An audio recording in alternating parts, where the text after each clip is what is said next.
Chris, it's the waiting game right now. The first of the two sentences could come down any minute. For most of the past hour and a half, Baroni's defense attorneys have been touting what they call his impeccable reputation as they push for leniency.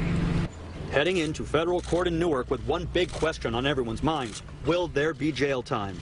The judge heard pleas for punishments ranging from no time behind bars, supported by numerous emotional letters from friends and family, to 3 years in prison for Bill Baroni, former Port Authority executive, and for Bridget Ann Kelly, former deputy chief of staff to Governor Christie. Baroni went first, appearing before a judge who prosecutors lobbied for a meaningful term of imprisonment for both, hoping to deter public officials in the future from resorting to what they call a stunningly brazen and vindictive abuse of power.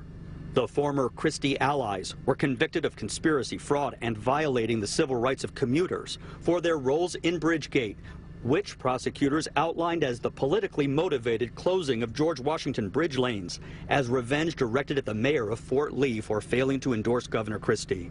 This was Baroni back in the fall after his conviction. I am innocent of these charges. Back then, Kelly's attorney called her innocent of the charges and unfairly targeted. I said at the time of my opening and my summation that I felt she was a scapegoat, and I feel now she's a scapegoat. The defense maintains the mastermind was the governor's point person at the Port Authority, David Wildstein, who became the prosecution's star witness. One of the things that the U.S. Attorney's Office should be ashamed of is where it decided to draw the line on who to charge and who not to charge. As for Governor Christie, some of the witnesses during the trial testified he knew about the plot. This morning, the governor was asked about the sentencing while on NBC's The Today Show, but would not offer personal opinions on punishments. And it's not my role or anybody else's role other than the judge in that courtroom to pass sentence on people who have committed crimes.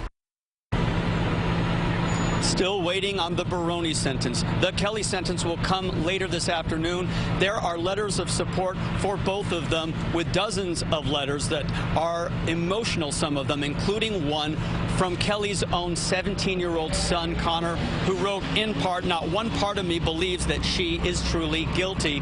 Whether that resonates with the judge remains to be seen. Live outside federal court in Newark, Dave Carlin, CBS 2 News. Dave, thank you.